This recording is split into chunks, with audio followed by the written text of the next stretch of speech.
हाय बेटा, good morning all of you. आज हम बात करेंगे क्लास 6 का हिस्ट्री लेसन 10 और ये इसका स्टार्टिंग है, वीडियो नंबर फर्स्ट है। इससे पहले हम लोग लेसन 8 पढ़े हैं और 9 को आपके सिलेबस से कट कर दिया गया है। तो आज हम देखने वाले हैं traders, Kings and pilgrims. That means हम बात करेंगे कि अर्लियर एज में ट्रेडर्स, किंग और पिलग्रिम्स क्या वैल्यू प्ले करते थे, रोल प्ले करते थे, और उनके बारे में जो नॉलेज है हम लोग कैसे मालूम चला। जो आर्कियोलॉजिस्ट है या जो जियोलॉजिस्ट हैं उन्हें इनके बारे में जो नॉलेज है वो कैसे प्राप्त हुआ और क्या ये लोग अपना जो है रोल प्ले किए थे, देखते हैं।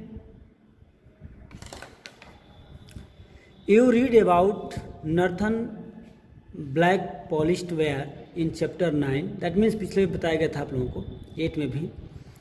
This fine pottery, especially blow and plates, were found from several archaeological sites throughout the subcontinent.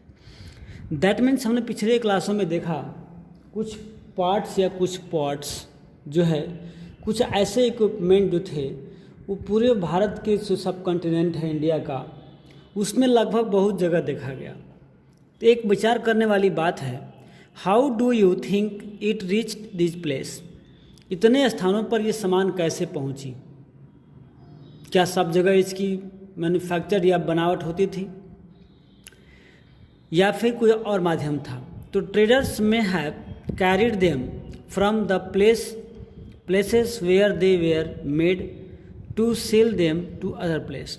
तो यहाँ पर एक बात सामने आती है कि जो ट्रेडर्स होते हैं, जो व्यापारी होते हैं, वो क्या करते हैं, वे भी वहीं किसी चीज़ को एक प्लेस से दूसरे प्लेस तक उससे ले जाते हैं ट्रेड के माध्यम से। जहाँ वो मैन्युफैक्चर्ड होता है, जहाँ वो बनता है, उस प्लेस से उसको ले कर के और वहाँ जाते हैं जहाँ उसकी डिमांड होती है। यानी कि इस तरह से ट्रेड के माध्यम से कोई भी चीज़ अदर प्लेस पर जाने का काम करती है। जैसे हम बात करते हैं, हम लोग एप्पल्स यूज करते हैं, हम लोग नारियल यूज करते हैं, लेकिन हमारे एरिया में, जिस हम लोग एरिया से बिलोंग करते हैं, इस एरिया में इसकी प्रोडक्शन नहीं होती है, बट हम लोग कैसे यूज करते हैं? ट्रेड के माध्यम से। हमारे एरिया में आता है, ट्रेडर्स जो हैं वहाँ जाते हैं, परचेज करते हैं, फिर हमको ला करके सेल करते हैं। तो देखते हैं कि हम पूरे कंट्री के लोग चाहे किसी भी एरिया में रहते हों, हम अपने कंट्री के प्रोडक्ट के साथ साथ फॉरेन कंट्री का प्रोडक्ट भी हम लोग यूज करते हैं इजीली, और सभी प्रोडक्ट्स का। कैसे? तो ड्यू टू द ट्रेड के माध्यम से वो चीज़ हमारे एरिया में हो या न हो, लेकिन क्या करते हैं, हम उसका उपयोग इजीली करते हैं। देखते हैं, south India was famous for gold, spices, specially पीपर। जो साउथ इंडिया हमारा कंट्री का है, दक्षिणी भाग जो है, वो सोना के लिए मशहूर है, और खासकर मसालों के लिए। मसालों में किसके लिए? काली मिर्च। पीपर मीन्स क्या होता है? काली मिर्च के लिए। एंड प्रीशियस स्टोन, और बहुमूल्य कीमती जो है पत्थरों के लिए। Pepper was particularly valued in Roman Empire. जो रोमन साम्राज्य था वहाँ सबसे अधिक पीपर के उपयोग होता था, और वहाँ पर अधिक इसकी खपत भी थी। So much so that it was known as black gold. यानी कि इतना वहाँ पर इम्पोर्टेंस था इसका, पीपर का, रोमन एम्पायर में, कि इसको ब्लैक गोल्ड, काला सोना भी कहा जाता था। याद रखना, which product is known as black gold in Roman Empire? तो pepper. Okay.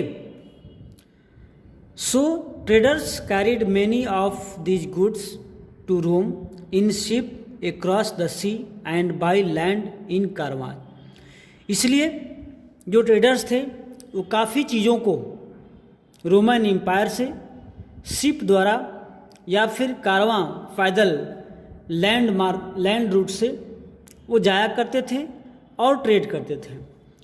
There must have been quite a lot of trade as many Roman gold coin have been found in South India. इसलिए बहुत सारे ऐसे Roman coin के सिक्के हैं, जो gold के सिक्के हैं, जो साउथ इंडिया में पाया जाता है।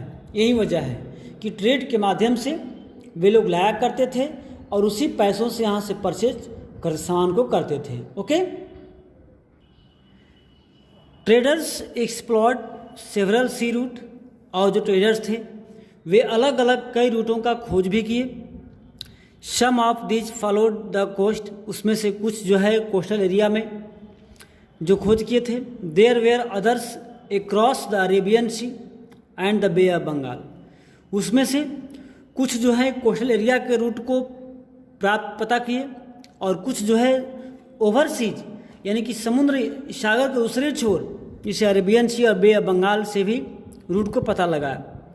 Where sailors took advantage of the monsoon winds to cross the sea more quickly, और कभी कभी तो या अक्सर जो सेलोवर्स हैं, जो तीर्थयात्री हैं, जो समुद्री मार्ग से आने वाले हैं, वे लोग मानसून विंड्स का अधिक फ़ायदा उठाते थे।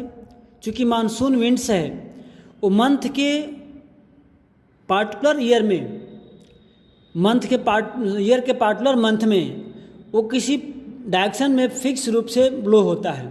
जैसे बात करें in the month of July, जून जुलाई जो है आपको जो विंड है वो साउथ से नॉर्थ की तरफ ब्लो होती है, और फिर आपको सितंबर के लास्ट में यानी कि अक्टूबर नवंबर में वो क्या होती है, अपोजिट, नॉर्थ टू साउथ यानी कि उत्तर से दक्षिण बहती है।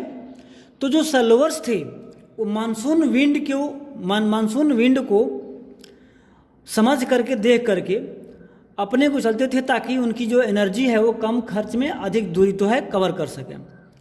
सो इफ़ अगर मान लीजिए कि आपको पूरब से पश्चिम जाना है और हवा भी पूरब से पश्चिम ही चल रही है, तो क्या होगा, आपको एनर्जी कम लगानी पड़ेगी। लेकिन अगर वहीं हवा जो है अपोजिट है तो क्या होगा, आपकी एनर्जी डबल हो जाएगी। इसलिए जो मानसून विंड्स जो है, जो सेलोवर्स थे, उन्हें काफ़ी ज़्यादा हेल्प करते थे। So if he wanted to reach the western coast of the subcontinent, यानी जब वो वेस्टर्न कोस्ट, पूर्वी पश्चिमी कोस्ट पर जाना चाहते थे, ईस्ट अफ्रीका या अरेबिया कंट्री से, they choose the sail with the south west monsoon, यानी कि वो साउथ वेस्ट मानसून को चूज करते थे, यानी कि उस समय में जाते थे जिस समय में हवाएं जो है उनके अनुकूल चला करती थी। ओके, नेक्स्ट है the southern half of the subcontinent new kingdom along with the coast, यानी कि अभी हमने देखा कि सेलोवर्स या जो ट्रेडर्स थे वो कैसे अपने रूट को कवर करते थे, कैसे वो जाया करते थे। ओके, लेकिन अब हम देखेंगे नेक्स्ट पॉइंट जो है new kingdoms along the coast, जो नए राज्य थे, नए किंग थे, वो कैसे दूसरे एरिया में जाया करते थे, उनकी क्या इम्पोर्टेंस थी, और कौन कौन से किंग जो है, कौन कौन से किंगडम किस राज्य में, या उनका राज्य का नाम क्या है, इसको हम देखेंगे सेकेंड वीडियो में। तब तक के लिए गुड बाय।